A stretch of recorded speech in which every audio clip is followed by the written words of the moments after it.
Halo, apa kabar pemirsa? Selamat bergabung di iTalk. Inilah sebuah perbincangan bersama seorang narasumber yang tengah berada di pusaran pemberitaan. Saya Hardi Hermawan. Inilah iTalk.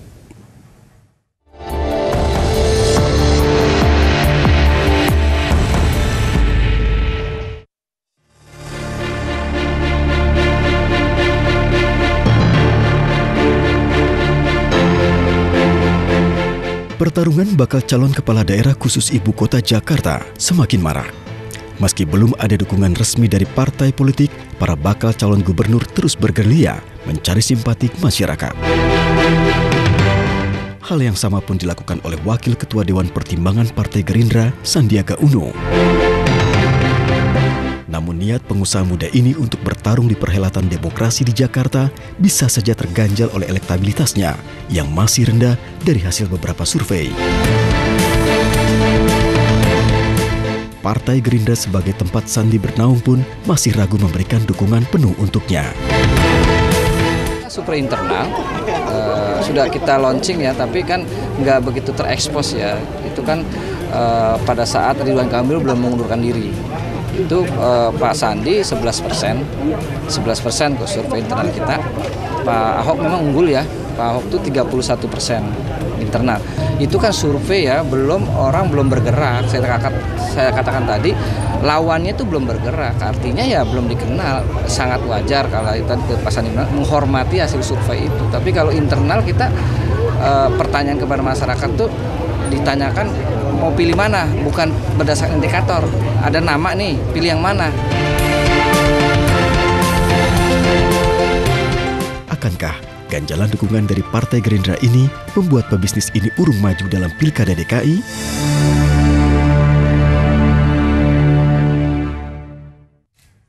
Ya pemirsa, Pilkada DKI Jakarta masih menjelang 1 tahun lagi dan hingga saat ini memang belum ada satupun partai politik yang resmi mendeklarasikan salah satu kadernya sebagai kandidat calon gubernur DKI Jakarta. Tapi yang namanya DKI memiliki magnet yang luar biasa. Pertarungan bakal calon gubernur pun sudah terlihat memanas. Berbagai latar belakang kandidat muncul. Ada yang berlatar akademisi, ada yang berlatar seorang aktivis, dan ada yang berlatar seorang pengusaha. Kita akan membahas persoalan ini bersama salah seorang kandidat calon gubernur DKI yang juga memiliki latar seorang pengusaha, Sandiaga Uno. Apa kabar, Mas? Baik, Mas. Terima kasih sudah bergabung. Waalaikumsalam. Terima kasih sudah bergabung di iTalk. Makasih. Jadi Anda maju sebagai calon gubernur DKI Jakarta. Ya, sebetulnya penjaringan itu dilakukan oleh Gerindra. Jadi Anda itu maju atas motif Anda sendiri atau Anda didorong untuk maju? Gerindra memberitahu saya bahwa nama saya dijaring oleh para kader sebagai yang dicalonkan untuk maju sebagai ikut nanti panitia penjaringan. Jadi bukan saya yang mengajukan nama.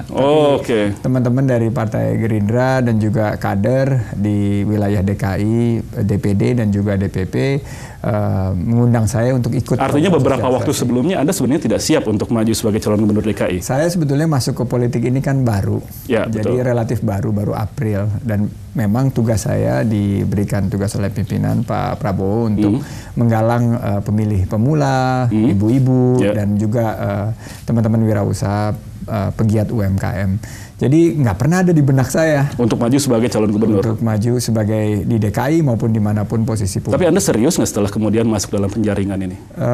Berbekal tentunya saya sebagai mantan pengusaha kan kalau melakukan sesuatu itu harus penuh dengan perencanaan. Nah, itu jadi dia. Setelah diberi tahu kita sekitar akhir tahun lalu saya mulai mengkaji, mendengar aspirasi dan melakukan beberapa diskusi internal, ngajak juga beberapa teman-teman pemerhati politik.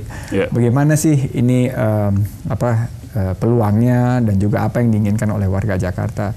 Baru sekitar akhir Januari setelah kajian itu selesai, saya meyakini bahwa saya memiliki suatu mungkin tawaran yang diinginkan oleh warga Jakarta sekarang, yaitu peningkatan kesejahteraan dan taraf hidup mereka. Jadi artinya sampai akhir tahun kemarin Anda melakukan kajian, lalu kemudian juga mengumpulkan banyak orang untuk dimintakan pendapatnya. Betul. Anda kemudian menyatakan maju sebagai sebuah keputusan yang rasional. Menurut tentunya background saya, bahwa saya melihat bahwa ada dua permasalahan inti yang dihadapi oleh warga Jakarta. Satu adalah ketersediaan lapangan pekerjaan, dan itu karena background saya pengusaha, dan saya punya business approach yang mungkin nanti akan menghadirkan iklim usaha yang jauh lebih kondusif. Ini mungkin tawaran yang rakyat Jakarta, warga Jakarta inginkan. Nomor dua adalah harga bahan-bahan pokok dan biaya hidup di Jakarta yang semakin tinggi. Nah, ini perlu terobosan bisnis dalam mencoba memberikan solusi kepada warga Jakarta. Anda ingin membuat harga itu seperti apa? Murah, terjangkau, stabil? Saya ingin harga itu stabil dan terjangkau.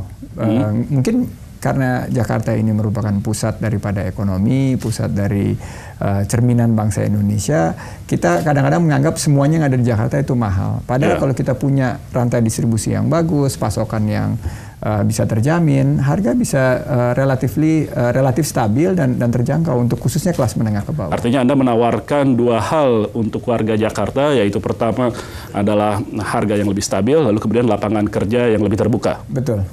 Untuk sampai ke sana tentunya juga banyak sekali hal yang harus Anda lakukan. Sudah Anda hitung apa sebetulnya hal yang paling berat? Yang tentunya sebagai background-nya pengusaha dan tidak pernah menjadi anggota dinasti politik manapun, baru di kancah politik, yang paling berat yang saya harus lakukan adalah memperkenalkan diri dan silaturahim dengan warga Jakarta.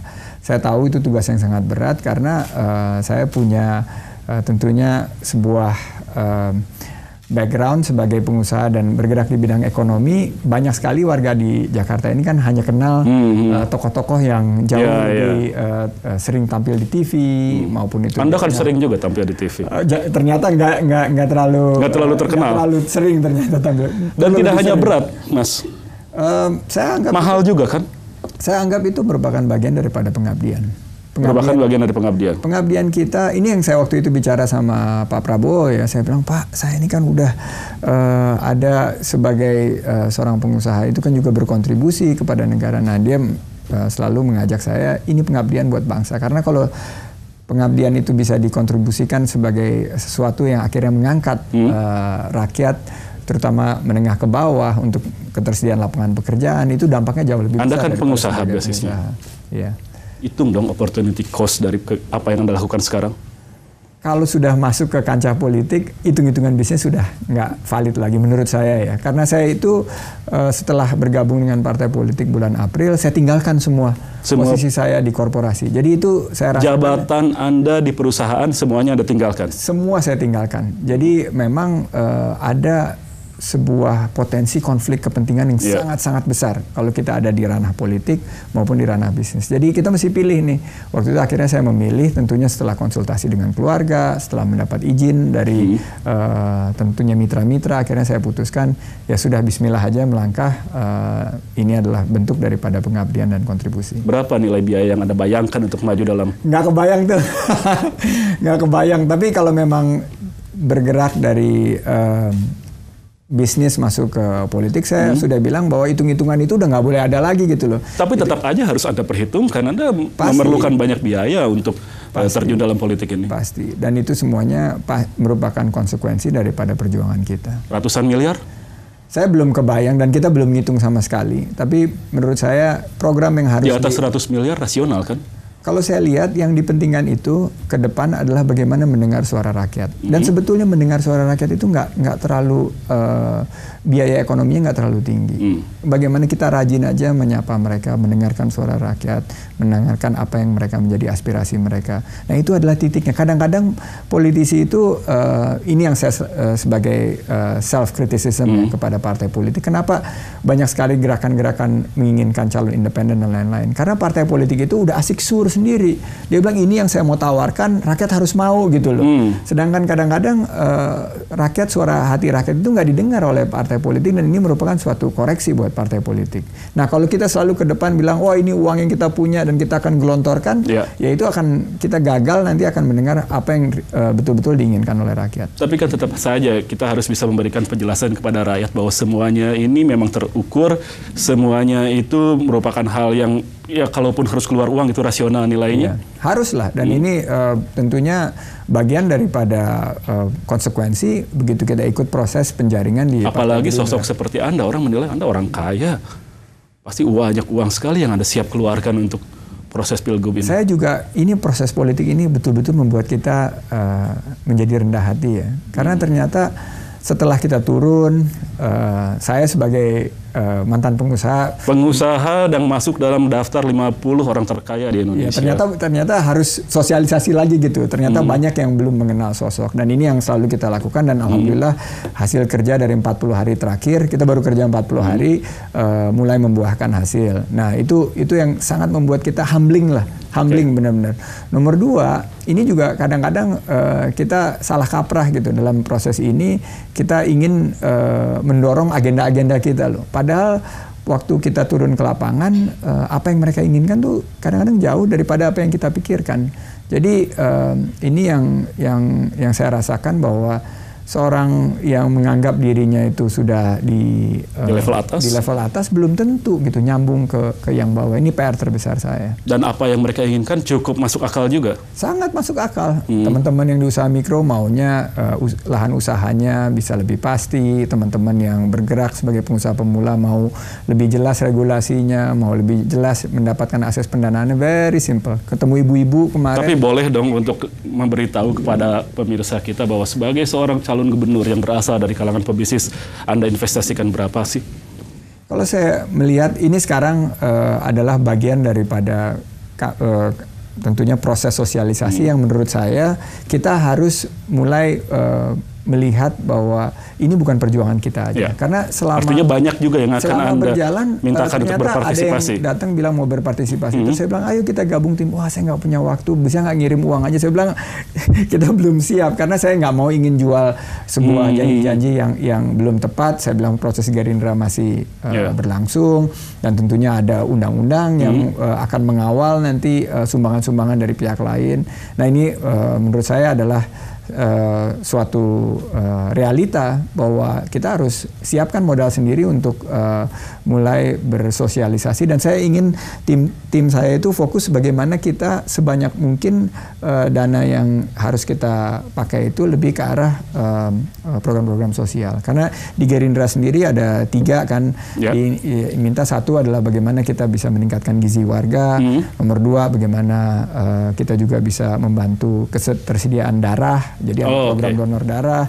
Jadi itu nggak semuanya nggak pakai nggak semuanya pakai uang gitu. Tapi kalau kita punya teman-teman jejaring, kita kumpulkan terus kita melakukan donor darah. 3 sebetulnya ini yang paling seru banget, yaitu bagaimana kita bisa menjaga lingkungan, kelestarian, nanam pohon dan lain-lain. Jadi biayanya terukur dan relatif. Jadi program yang dimiliki oleh partai yang bersifat kemanusiaan dan lingkungan ini tadi. saya tangkap, saya senang. Lalu sekali. Anda kemudian juga memiliki gagasan tentang perekonomian, kewirausahaan, pengangguran berkurang, dan kemudian juga harga-harga stabil, itu bisa match, Anda tawarkan itu kepada pemilih, dan Anda yakin itu ada peluang untuk bisa mengalahkan petahana? Insya Allah saya lihat nanti kalau misalnya sudah 90 hari kita turun, dan mungkin juga kita bisa dapat bantuan dari media untuk mensosialisasikan program kita, dan kita Emang apa sih sebenarnya kelemahan petahana di mata Anda? Kalau saya lihat, melihat dari Pak Gubernur Basuki sendiri sudah banyak sekali angka-angka yang dia berhasil raih, dan khususnya mengenai perjuangannya mengenai anti korupsi, mengenai pembenahan birokrasi, itu layak diapresiasi. Dan saya melihat sendiri bahwa dari beberapa survei yang tentunya kita sangat hormati itu, beliau yang leading. Jadi memang rakyat melihat dia leading. Tapi kalau Anda nekat gitu mau menghadapi yang sudah leading seperti itu. Nanti dulu. Kita akan bahas itu setelah jeda pariwara. Pemirsa jangan kemana-mana. Anda ingin tahu seperti apa kiat Sandi Uno untuk maju menghadapi gubernur petahana Basuki Cahayapurnama? Tunggu kami sesaat lagi.